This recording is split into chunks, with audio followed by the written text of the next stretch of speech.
Cool. We're in here. We live? We live. We live, baby. All right. So, welcome to the Lenny Poliziani show. This is episode number 2. So, what's up? We got special guest in here today, Ricky Morgan. What up? How we What's up, doing? Lenny? How Good, we man. Good to see you and get to catch up with you. 100%, man. Your weather's a little different than mine right now. It's snowing some big snowflakes out there right now. I'm kind of jealous. I need that palm tree life soon. Yeah, my mom was telling me in Jersey, I guess like a few days ago, it was I think warmer than it was out in Phoenix, but that weather turns quick over there in the springtime. Dude, March is the worst, man. It was 60 degrees 2 days ago, and now it's full-blown winter. Yeah. It's like here that they'll dump snow up north, so I just drive 2 hours up north, get my snowboarding in and then come back to the palm trees. Yeah, I forgot about that. Dude, I always forget. Like you can right in Arizona, you can just go up about a couple hours up north and you're skiing and snowboarding. Yeah, 2 hours. That's It snowed crazy. like 30 inches in the last like 4 days. So kind of That's can get the best of both worlds out here. damn. That's something to consider. I might have to switch my plan from Florida to Yeah, Arizona. that's the problem with Florida is they don't have elevation change. Out west you get No. that elevation change. So the temperature varies depending where you're at. Damn. Damn. Now you got me questioning. All right. Well, let's get to it, man. Well, listen, bro. Why don't you introduce yourself? And then we'll jump into some of the Yeah. things I want to discuss, bro. Yeah, so Ricky Morgan, I was raised in New Jersey. I went to college at Rutgers University. Graduated there in 2015. And then I was with a business degree. Didn't really know what I wanted to do, but I knew I wanted to make money, be in business, Yeah. kind of be my own boss one day was kind of always the idea and hope. So I was applying for sales jobs in New York. I thought I was going to be on like Wall Street hustling. And then the company I applied for, Yelp, they had an office out in Phoenix. And they're like, we're not hiring in Manhattan, but we are in Phoenix. So I just kind of on a whim, I was like, like we were just talking about, I like to golf Yeah. and like the warm weather. So I was like, let's head out to Phoenix and give it a shot. So moved out here with like 2 suitcases by myself, never been here before. Started working a sales job. It was cool. I like learned sales and talking to people on the phone. That was a tough sales job. Like all Mhm. business owners hate Yelp because they like hide reviews and stuff. Yeah. So, and we're calling them trying to sell ads, like just digital PPC ads. So it was a tough sell to these local business owners, but it made me definitely gritty on the phones and like deal with that Yeah. rejection. So fast forward a couple years, was doing all right there. Got a couple promotions, was making decent money. And then I kind of realized I didn't want to live that corporate life. It was having the 9 to 5 grind and like just hoping for Friday to come as soon as possible and living the weekend. And, at the time it was just like got off work Friday, just head to the bars Friday night to like Sunday and then just, redo it again on Monday. So I was like, I don't Mhm. want to do this, for a long time. Yeah. So started reading books, self-development, Rich Dad, Poor Dad, some other books, podcasts, found Bigger Pockets and some other real estate podcasts. And then transitioned into real estate. Bought a rental in 2018, quit my job in 2019. And then me and my business partner, Steve Kipnis, he's out in New Jersey still. I live now, out in Arizona. Mhm. In 2019, we partnered up and started wholesaling at the beginning. And then eventually, we got private funding. So we started flipping. And now we kind of do everything. We still do direct to seller acquisitions and then figure out Yep. if we want to flip it, wholesale it, or keep it and burn all of our money out and build up our rental portfolio. So that's kind of where we're at Dope. today. And yeah. Dope, man. And that's why I wanted to get you on the show. One, we became friends through Pace, when I joined his program. Knowing that I was out in Jersey, he was one of the first people, he mentioned you. We got connected, hit it off. But the more I got to know you and Steve, it's pretty similar backgrounds, how we got into it, our age and everything like that. So that's one of the reasons I wanted to get on you on here today. But I guess, how long have you known Steve? Yeah, so me and Steve actually go back to 2011. So we played college golf together, Okay. and so we were like friends. We were just like, playing golf together, smoking weed, Hmm. bullshitting, and The then I boys. moved out. Yeah. Yeah, yeah, just boys, right? Yeah. And then I moved out to Arizona, and just like we kind of lost connection a little bit. I was just out here. He was like, meeting his wife, and they were traveling and doing things. So we got kind of disconnected for a couple years, and it was weird, man. It was like law of attraction, where as soon as I started reading about real estate books, Steve just randomly hit me up. I haven't talked to the dude in 2 years. He was Dude. actually vacationing out in Phoenix, staying at the Venetian, where you said, you're Wow, coming bro. out. That's crazy. And he was like, yo, I'm out in Phoenix. Like, anything about Phoenix real estate? I hear it's like pretty hot out there. And then I was like, kind of, dude. I'm like, just getting into real estate. Like, are you into real estate? Because last time I talked to him, neither of us had ever mentioned real estate, Yeah. right? And he was like, yeah, I have like, 15, 20 houses out in New Jersey. And I was like, this motherfucker's got 20, 20 Yeah. houses out in New Jersey. I was like, Yeah. how, that seemed like a crazy idea to me at the Sure. time. So that's kind of how, and then we just kind of started talking every day about real estate. And we did that for probably, like a year and a half before we even kind of solidified a Sure. partnership. Yeah, bro. That's crazy. And that's crazy that you mentioned law of attraction. Like it's all timing. In this business and when we're doing what we're doing, I just started a book and I'm like, dude, like I always like looked into law of attraction. Like that's like one of my focuses now. If you put your thoughts and you're real direct with what you do, the energy comes to you, people, everything naturally happens. So timing's everything, man. But so Totally.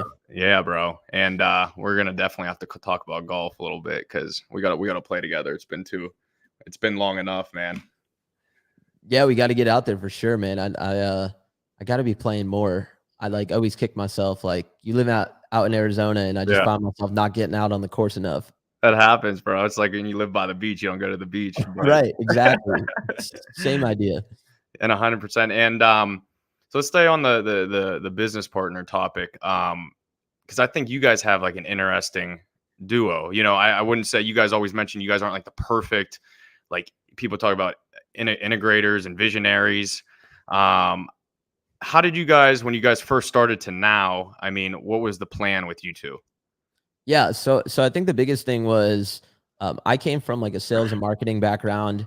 So my skill sets were like talking to sellers, getting marketing out there, hunting for deals, just networking with people. Like, I'm kind of more like, I like making connections, talking to people, Yeah. talking to sellers, all that stuff. Steve is like the complete opposite of that. He like does not want to deal with sellers. Doesn't really like he doesn't like doing shit like this. He doesn't like really doing a whole lot of talking to anyone, Yeah, yo, honestly, bro. besides his family. But he just loves being in the houses and just grinding and Yeah. being with his family. And he knows kind of a lot about more like the transactions, especially when I first got into it. He knew, he had experience, like I said, 15, 20 houses. 15, 20 properties. That's pretty damn good. Right. So he just understood like transactions well. Yeah. He was a licensed realtor. He did renovations before. So it was just a good having opposite skill sets, which I Hmm. think is really important when it comes to finding a business partner. If you're both the same type of people, you're not really bringing that additional value that you really need from a partnership. Because if Steve had to be talking to sellers all day, that's doing shit that he doesn't want to do. If I have to deal with contractors all day and rehab, and like, that's not really stuff that I want to do.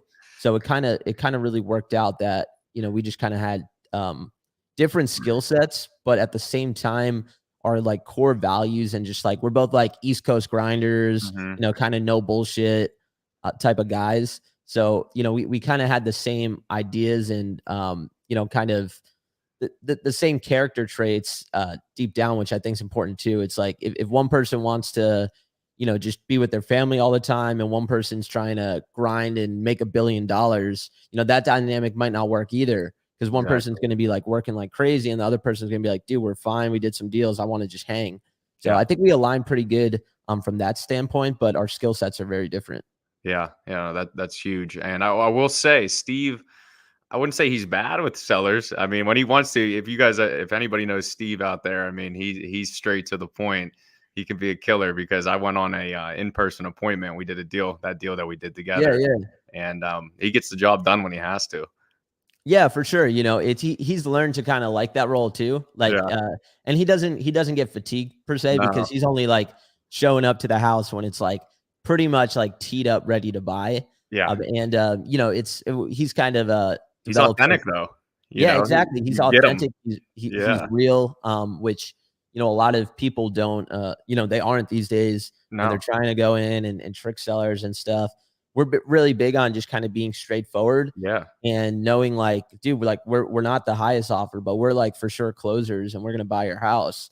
So Y- for the people that need that, it really kind of works out for us Yeah. where we could buy deals deep and still always kind of be in great relationships with whoever the seller is. Yeah, no, that's huge transparency and honesty. And it also gives you direction and gives the seller confidence because if you're trying to be somebody else, I think this is huge. And this is something, from me having just more conversations and getting more experience in the business.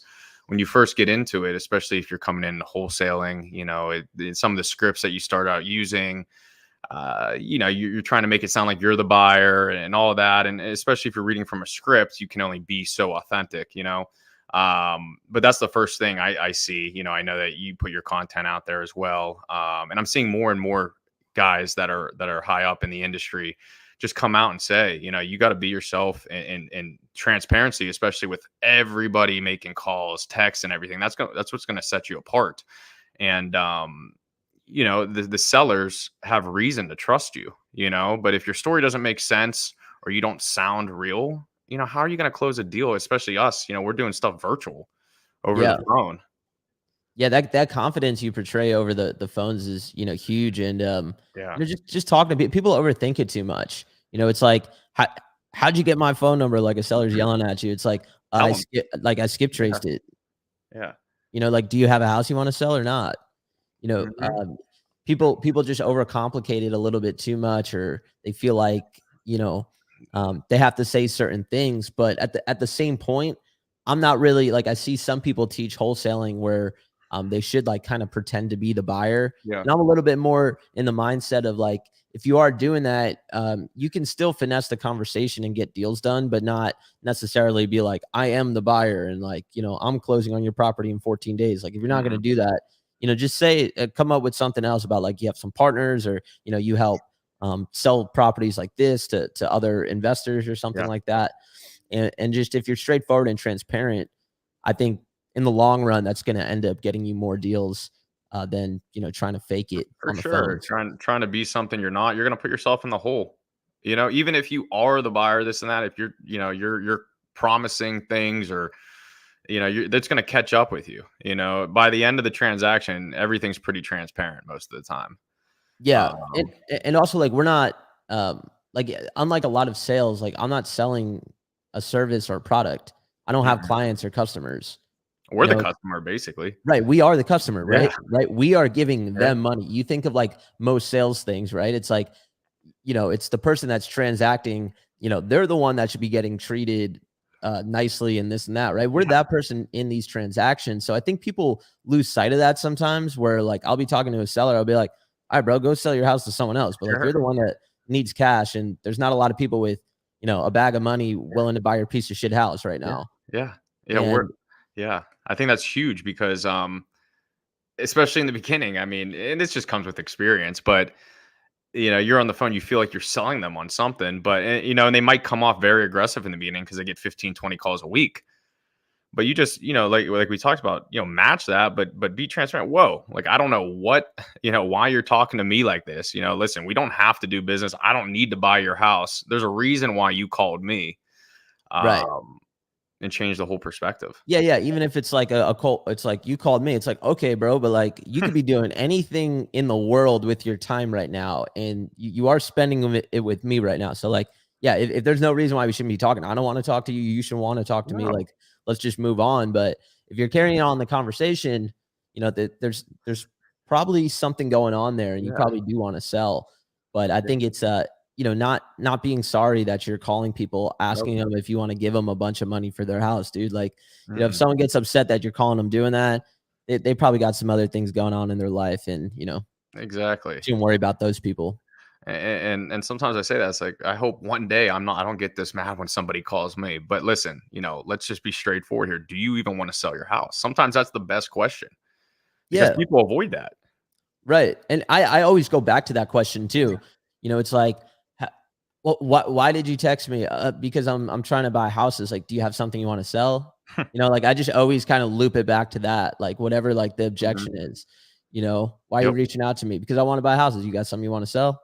Yeah. It's like, just keep reinforcing that you're just trying to buy houses, and just talk to the people that have something they're looking to sell. It's Exactly. when I worked at Yelp, I learned that was a sale. I was calling business owners, right?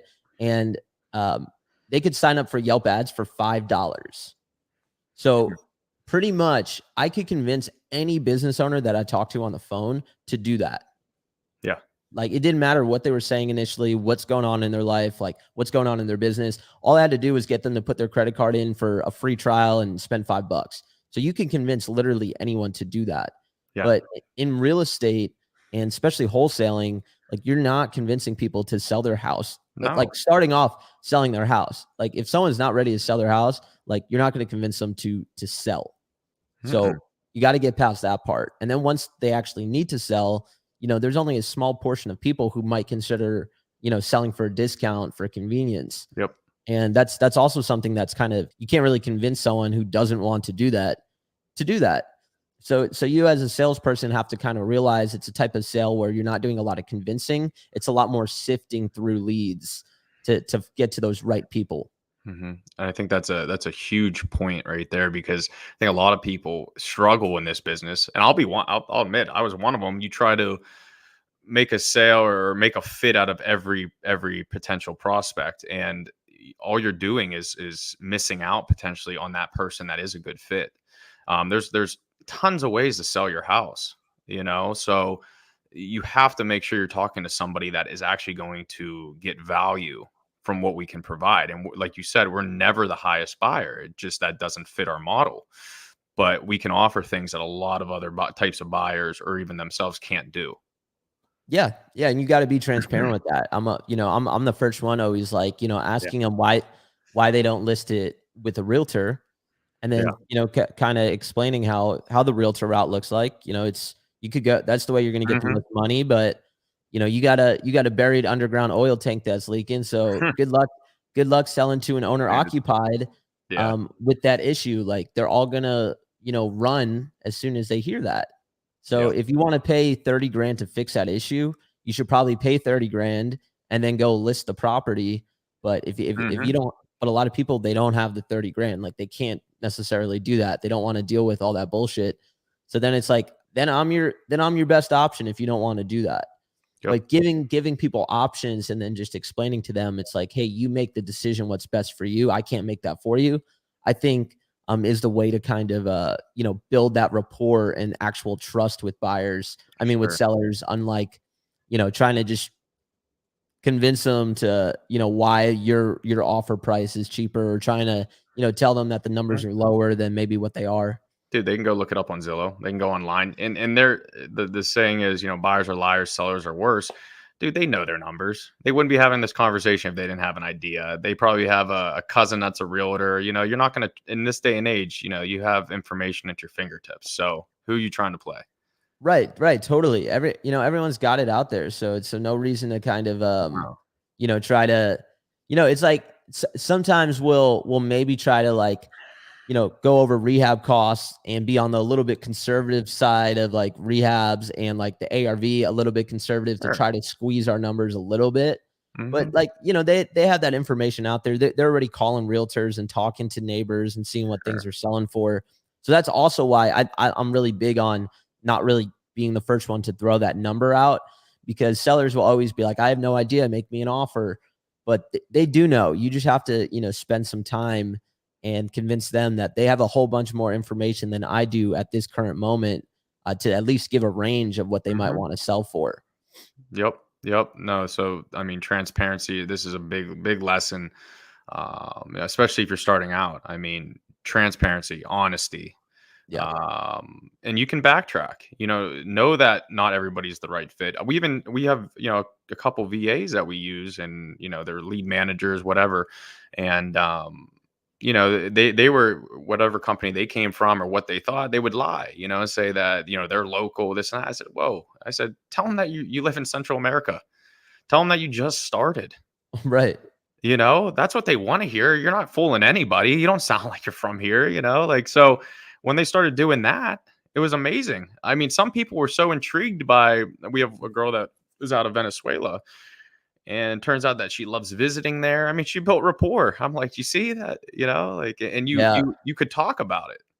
I think too, we're leaving like an era of like where like kind of that faking it and trying to be like Fake it till you super make it. Yeah. like and like being like super like professional and like saying only like the right things and like this whole like cancel culture and like all this shit. I Yeah. see that stuff kind of phasing away.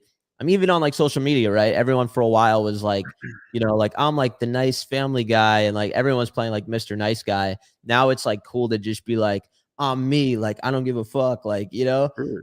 so I'm seeing definitely a shift that people want to be sold authentic, real shit. They just People want to want hear. real people. I think the media fucked that all up for everybody. Right. No Everybody's one. used to being lied to. Like, who are you fooling nowadays? Come on. Right. The fuck So out the of here. more authentic I think that you can be right now, I think it is actually an effective, kind of sales tactic, if you want to call it a sales Oh yeah. tactic. Of being, it is at the end of the day.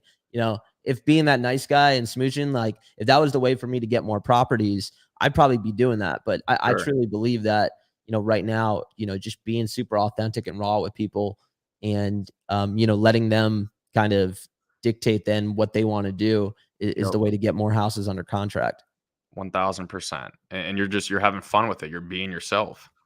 Um, so let's shift gears, because I this is another topic that I just implemented in our business, and you were one of the main people that I thought of first with, this industry has shiny object syndrome. There's a ton of stuff going on. But you guys did a great job and still do a great job with knowing what you guys do and knowing what you guys want.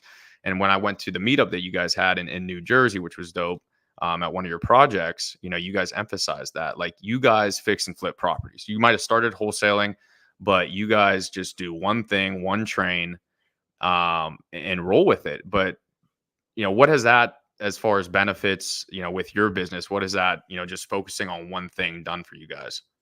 Yeah, I think it's like to your point that that shiny object syndrome could get real, and for us, it's like we wanted to, like last year the goal was to do like $1 million like in our flipping business, Hmm. which like that's like what we ended up doing, which is cool. But like we wanted to do that before we maybe venture out into other stuff. So it's like even now this year we're more focused on burning more properties and flipping, Gotcha. because now, but it's like the core, like we're still doing the same thing, Yeah. even from the day that we were wholesaling. It's just our exit strategies have shifted a little bit, because we're in a position where we have more options now, where it's like we don't need the big rips every single time and have all this cash, sitting in the bank account, when we'd rather leave it into equity and properties. But Hmm. I think you have to just become an expert at whatever you're going to be doing. So, you got to do that for a while. So it's like me and Steve, it's like, yeah, we've been singularly focused on kind of just direct to seller and, buying deals deep. But like we've only done that for like a few years. And, if a few years isn't that long in a lot of other types of careers. But I tend to see newer investors sometimes make the mistake of like, they'll do like one wholesale deal or one flip and they're like, okay, that was cool. Like, let me go learn about buying mobile home parks or, Hmm. self storage or buying, commercial, and just the skill sets doing those other things within real estate a lot of the times are completely different skill sets. Like 1000. on my podcast, I had a Ben Leibovich on, a big multifamily Yep. syndicator out in Arizona, a bigger pockets guy, and all the skill sets that he needs to be successful doing what he's doing is like completely unrelated to what Steve and I are doing in our single family flip business. Yeah. So it's like you want to spend, they say you got to spend like a certain amount of hours to become a master at your craft, Yeah. whatever it is, right? If it's golfing, if it's work, you got to put it in the work though, enough and give it enough hours to really start seeing results. So I think you got to do that when it comes to real estate too. I foresee maybe in 10 years, do I think we'll still be probably flipping single family houses? Maybe, but I'm sure we'll be doing other stuff and that will be kind of delegated. Hmm. But you got to give things time and like really create a business and start producing consistent results. I think before you start pivoting into whatever new thing is kind of in front of you that Yeah. you want to dive into. Yeah. And even though it's real estate, like you said, each avenue is so different when it comes down to if you're actually running a business. You have processes, even if it's in the residential space, your exit strategy. Yeah. Um, and I'll be the first to admit again that I tried to outgrow my business too soon recently, last year where got out of it, but we had our hands in a little bit of everything as far as exit strategies, and we had no consistency. We were wondering why. It's because it wasn't repeatable, especially if we have VAs, other employees. So what we did right before the New Year's is just say, hey, we're going to focus on wholesaling, you know, but we have this is where it aligns. We can fix and flip if we don't get it at a wholesale value. And then we do, we do a lot of novations. But when we were, as far as our lead managers and everything, kind of focusing on, trying to pick the strategy, premature, we were leaving, we weren't getting good deals. We were working ourselves out of deals. So our main focus is wholesaling and having that focus in that direction. Everything else kind of works naturally. You know what I mean? Yeah, no, totally. Even like I hear a lot Yeah. of people like with the way I'm doing things, and they're like, you're leaving a lot of meat on the table, not doing creative deals, and I'm like, dude, like I'm not saying that's not true, but to the singular focus thing, where if I'm running acquisitions and I'm trying to buy deals deep and find good flips, if I'm spending time and energy underwriting like every single seller I'm talking to see if it might fit in a creative type of structure, now I just am utilizing a bunch of my energy towards stuff that's like focused Yeah. away from what we're trying to do. And then maybe I don't pick up that extra phone call, or maybe I'm not as diligent with follow up on like the good wholesale flip type leads because I'm too focused on trying to like get this creative deal done. So I do think it's like, to what you guys kind of Hmm. did is don't get too far ahead of yourselves and realize it's a long game too, where like I'm not the creative expert right now, but maybe in 4 years from now I am, and I'm Yeah. fucking 33 years old and I'm the creative guru or whatever. Like you have time to really learn and develop these skill traits. Yeah, and if you're gonna do that, it's gonna happen where you're ready. Maybe you have one person focusing on that disposition only. You Yeah. know, Yeah. yeah. Right. And that's where we're like building up like a small team now finally. But I also think to your point, like, me and Steve have spent a lot of time working in our business, probably more than I've seen, Hmm. for people doing the amount of revenue that we've done over the Yeah. last couple of years. For like, we have no employees, we don't even have a Y- VA. Yeah, you guys keep it really, but it's effective. It fits you. We talked about this too at your meetup is it's you guys do that on purpose, or at least you guys were, it was working.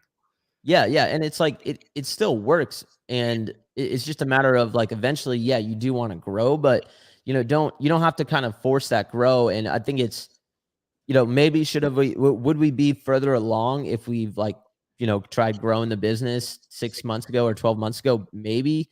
But I think like I'd rather look back and realize I spent more time kind of in the business and becoming really good at all the different things that Mhm. I'll eventually have to delegate than doing it too fast and then not being able to kind of properly delegate because I don't have enough personal experience, doing it all. I'm not a master at my craft yet. I'm being humble, putting the ego aside, and so how am I going to train, or how am I going to create repeatable processes if I don't have it to the point where, okay, it's ready. You're going to know, I feel like. Yeah. I think you definitely kind of know, or just the confidence of, if I'm training new sales guys Hmm. and they're struggling on the phones, it's like, dude, I was the only one on the phone for the past year. Like I closed $1 million last year, just me on the phone and doing everything else. Like why, then if you've never done that though, and then you're trying to, give feedback to people and you've never been in their shoes and kind of Hmm. been in the arena that they're in, I think you're gonna have a harder time gaining that respect and buy-in from people as well, that you're going to train. 100%. I mean, I did that. We were only doing a couple deals, and I tried getting completely out. And just basically just managing and growing it, but we didn't have the training processes in place, and they weren't the people that. And it's not that they weren't good enough. I wasn't good enough at training them.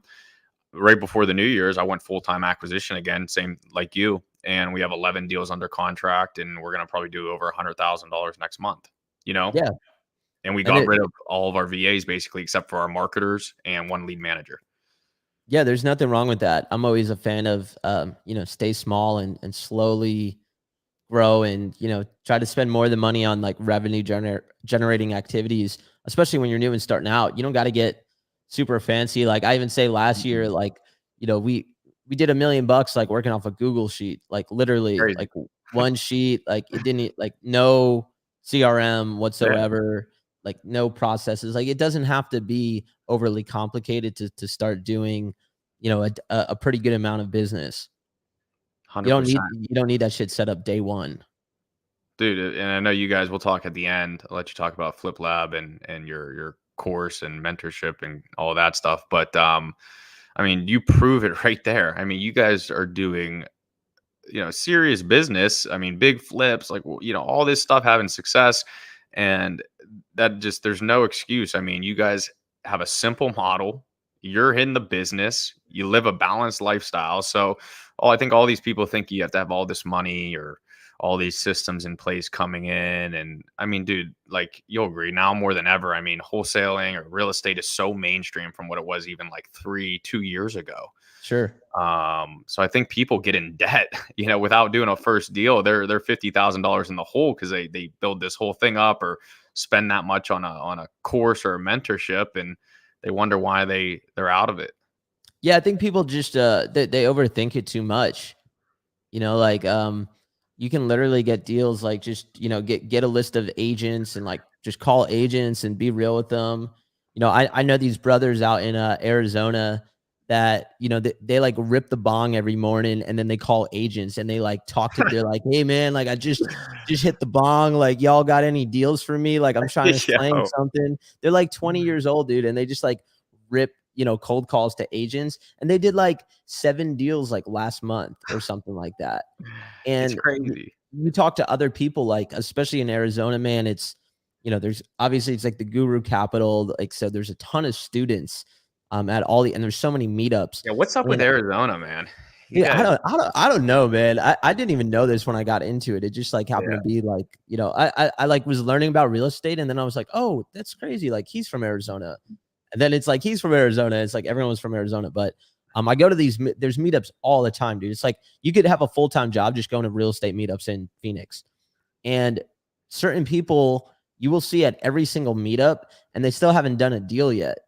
And no, it's like, what there's value in meetups and building relationships, but you spend all your time and energy, I know, going to all these meetups, but how much time and energy are you spending just sitting at the desk, talking to sellers, making offers, talking to agents, like, money doing making money activities, making activities, not the rest of dude, the bullshit. dude. Like, But I think this goes deep into the call, like the background, like where they come from, corporate America. I mean, dude, like, listen, like I had a good experience, but I always wanted to go down this path. We're the same vision on that, same type of background. But I think that a lot of people come in and because you can waste a lot of time there. You can feel like you're productive, just because you're at work or you're there, but they're not money making activities. So the people that go to these events and listen or do all these courses, that's cool.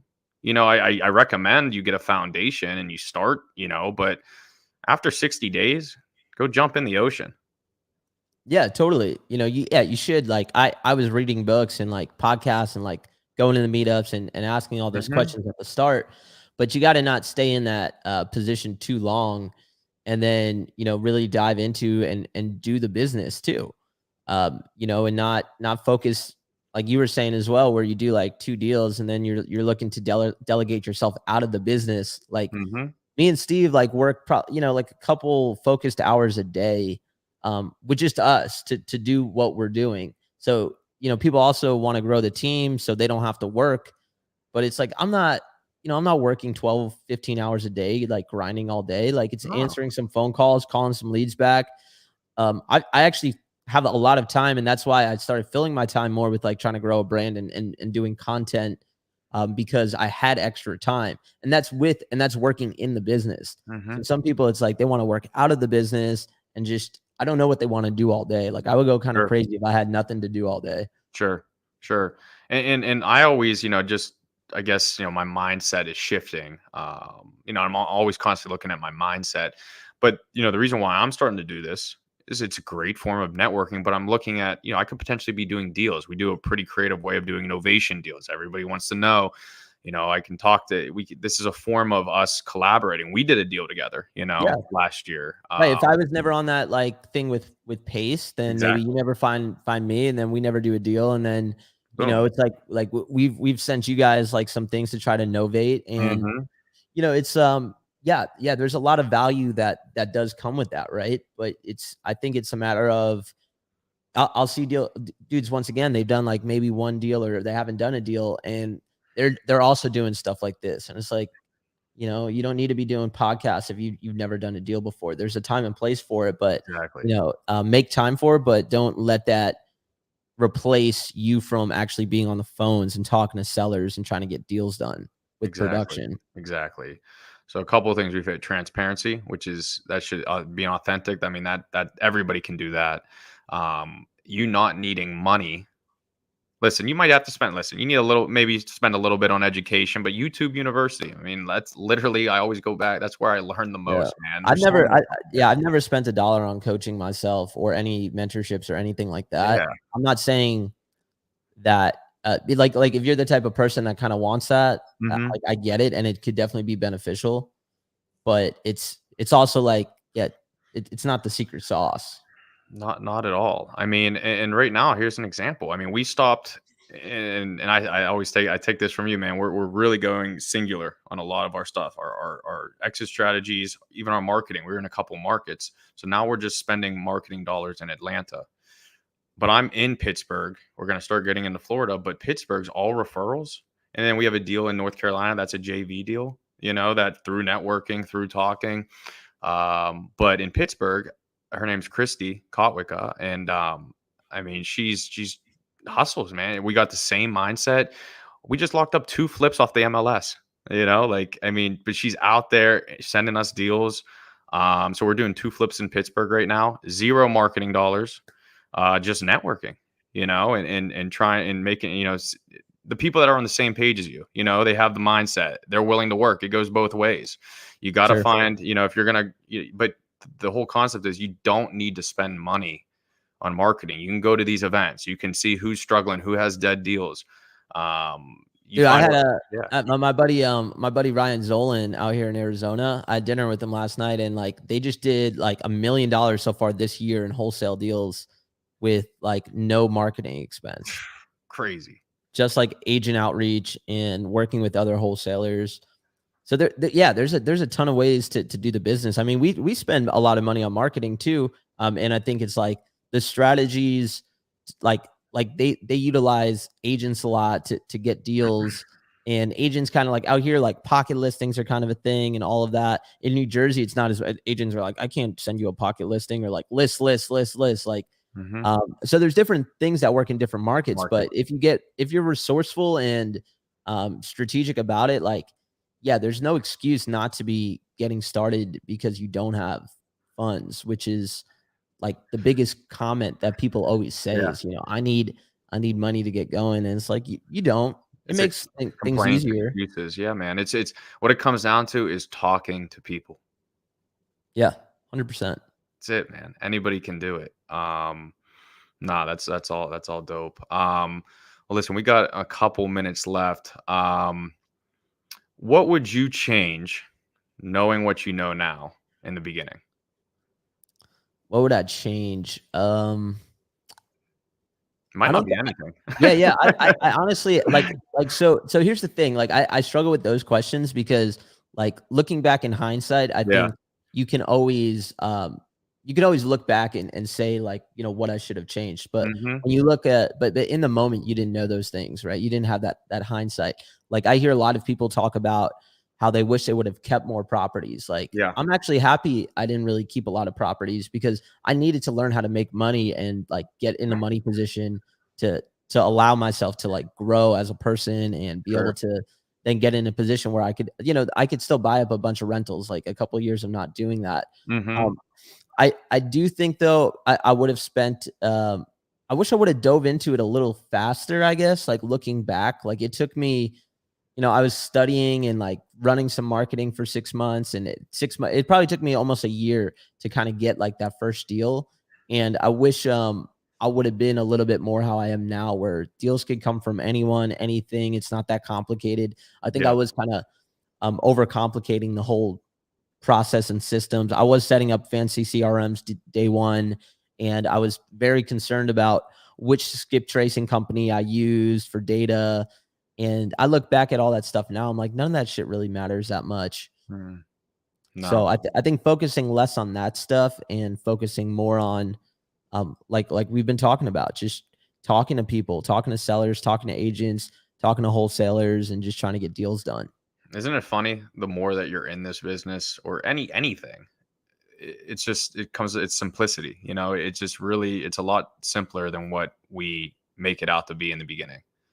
Yeah, we're both like golfers, but I think like you ask some of the best golfers ever, like Tiger, some advice, it'll probably be some pretty simple advice. Yeah. Is what, it's like, hey, like I want to putt like you, Tiger. What do? I don't know. Go on the putting green and hit 5-foot putts for, 5 hours a day, and Hmm. you'll get good feel. But the problem is, most people, it is simple, but most people won't do it. Most people Exactly. don't have the daily discipline even to do what we're doing. Like I'm saying, it's simple, but every day for the past, what now, 3+ years, I've woken up with the intent to buy houses. Like, my phone rings like this morning, dude. I wasn't even awake yet. It was like 6:30, but I market to the East Coast. So the phone Yeah, I rings didn't even think early. about that, Right, man. the phone rings early. Um, I didn't even get out of bed yet, and I just snapped out of bed and like picked up the phone call because I saw it was an online lead. And I've been doing that for over Mhm. 3 years, every single day. I tend to see people, it's like they're like, oh man, I was on a good roll, but yeah, I haven't really been on the phones in a couple of weeks, and you just gotta. It's boring. It's a boring, monotonous work on a daily basis over a long period of time is what's going to create the success. And it's not the Consistency. answer that, yeah, it's not the answer people want to hear, but it's the truth. It's not glamorous. I mean, the results can be, but if you look at us day to day, I think a lot of people be like, "Whoa, I didn't know it was like that." I mean, it is. It's just like you said. I don't always feel, and you'll be the first one too. Like we don't always feel like doing it. You don't No, I always. don't feel like, yeah, No. every day, dude, someone's yelling at me on the phone saying I'm scamming them or whatever the hell, it's like, I don't, Yeah. do I love that phone call? Like, uh, do I even love real estate? Right? Like, I had this conversation too. It's like, Yeah. not really. Like, do I like, underwriting deals and talking to sellers and like not really all the details in it on a day-to-day basis, but I love the lifestyle it creates. I love the vehicle of real estate, and the asset class. Yep. So you don't have to like fall in love with like, you don't have, some people think it's about loving the design and the cabinets and like doing all this stuff and really being passionate about it. It's like, no, dude, just be passionate that it's a great vehicle that can change your life and give you the lifestyle that you want. Exactly, bro. Couldn't have said it better. Um, why don't we tell everybody about your about Flip Lab? Yeah. What do you guys got going on? Yeah, so right about a year ago, we started wanting to kind of focus on like building a brand and an audience. Uh, I learned from the people I saw living out here in Phoenix that the most successful real estate investors I knew at a certain point of success all transitioned into trying to build up brands for a multitude of different reasons. Just exposure, like we were talking about, real estate's long term. So there's so many different ways you can pivot once you have an audience of people. So we spent the last year really just focused on building a brand, building an audience. We see a lot less of it, especially in the East Coast, like New Jersey. Sure. So we kind of wanted to bring a lot of what I see out here in Arizona a little bit more to the East Coast and give our kind of East Coast spin on the way of doing things. So yeah, I have a podcast, Flip Lab podcast, interview mostly real estate guys, entrepreneurs. We also have a course, like a flipping course. A bunch of people on TikTok kept hitting us up, like, how do I do this? How do I do this? We made a course, we put it out there. And then we're just we're not really even sure what direction we want to go with, like Flip Lab in general. We're just trying to provide value back to the audience and kind of see where it goes. I don't know if we want to syndicate. We do some hard money loans as well. We've done it to do JV deals too. So yeah, just I think building a brand in this day and age is important, and we're just trying to build a brand in the community. So if anyone kind of vibes with us, follow us wherever, YouTube, Facebook groups, Instagram. We're kind of all over the place. 100%. And people can find you mainly on Instagram or what? Yeah, Instagram at real estate Ricky _, or if you just search the Flip Lab on YouTube, TikTok, wherever, you'll see us come up. So however y'all consume content these days, it's kind of like all over the place, man. I find myself, I'm posting on Facebook, LinkedIn, Instagram, YouTube Reels, like whatever. It's like it's all over the place. So yeah, we're kind of everywhere. 100%, man. And it's easy. Everybody has it on their phones. You can go, like you said, everything kind of connects. So that's dope, man. And you guys, I mean, when did you start Flip Lab? Just a year ago. Yeah, I was gonna say, bro. Yeah, you guys just started it a year ago, and you guys have a nice following, and it's creative, man. I mean, you guys are on everything. Yeah. It's a lot of work. I always say I spend more time and energy doing the content stuff that like literally makes like $0 to this point, compared to like the real estate stuff that like every hour of like productive time, like when you calculate the hourly pay, it's like crazy, right? Mm-hmm. But I look at it, it's like you have to go through the phase of like it not paying off and just providing a ton of value back, and then one day it kind of all compounds. So it's doing stuff like this and taking up 45 minutes. Is this the best ROI of my time? Probably not, but someone watches this in 6 months from now and then sends me a deal or does something that we make a lot of money on. I think it's like that's how you end up in years down the road of not having to always chase that next deal. So I'm a big believer of like once you get to a certain point, grow your audience and get your name out there, because in real estate there's so many different ways you can take it, whether it's the coaching, the mentoring, JV deals, creating syndications. It's really endless as far as what you can do with the audience in real estate. So that's kind of the exciting part of trying to grow a brand in our micro niche that we're in. 100%, man. And like you said, you might not see today, but this is all taking action. There is some sort of exposure. It's going to be on the internet, forever. My one buddy he sent out posts. He's not even in wholesaling or real estate anymore. He sent out a mailer 2 years ago. Somebody called him yesterday from that mailer. Yeah. That stuff happens, man. We just our latest deal, it was from someone we bought a house from him like a year and a half ago. Just randomly call us up, like, you still buying houses? Like, yes, sir. Crazy. So those things all compound. Yeah. And that's the cool part about real estate is just stay in the game. And the longer you stay in the game, the more that everything compounds with all the relationships you've built, all the sellers you've helped out, all the content you've put out. Eventually it all kind of, comes in full circle. You create your own luck. Right. Exactly. The way to get lucky, it's like, am I lucky to have found you or you to find me? It's like, yeah, but like we put ourselves out there and we join communities, and these things don't happen by accident. When you look back and it's like, how'd you meet those people? Or it's like, I just got office space. I'm in office space with Ricky Gutierrez's team. Big YouTube guy. million subscribers. And it's like, Phew. I want to be around someone like that, Yeah.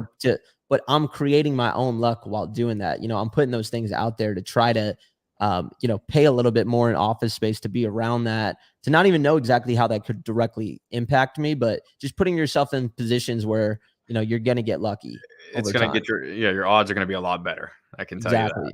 that. Yeah, totally. So, all right, man. Well, listen, it's 12:30, so let's wrap this up. Hope everybody enjoyed watching out there. Took some gems from Ricky and his partner Steve. Man, they're doing it right. And yeah, man, dude, I appreciate you jumping on here. Yeah, absolutely. And hit me up when you're out here in Phoenix, and Sweet, bro. anyone in New Jersey. I think March 23rd. Steve's going to be at. I don't think I'm going to be over there, but there's a Flip Lab, and real estate meetup somewhere in New Jersey. So shoot me a message if, and I know a lot of your people are on the East Coast. So if you're around New Jersey, I know there's not too many meetups, but March 23rd you can meet the one and only Steve. He doesn't Dude, come out and about much. He is one and only, bro. 100%. He's hilarious. But Yeah. yeah, send me the info. I'll put it in our local group for New Jersey. Cool. We'll do. And I was gonna say you better not be out here, bro, because I'm literally going to Arizona. Yeah, And then no, you're dude. in It's Jersey. March weather is like just too nice out here. I'll go back in Yeah. Jersey in the summertime and enjoy the beach. Cool. Awesome, bro. All right, man. All right, I appreciate it. Yeah, dude. Appreciate you having me on, and we'll talk soon. 1000%. Later, bro. See you, man.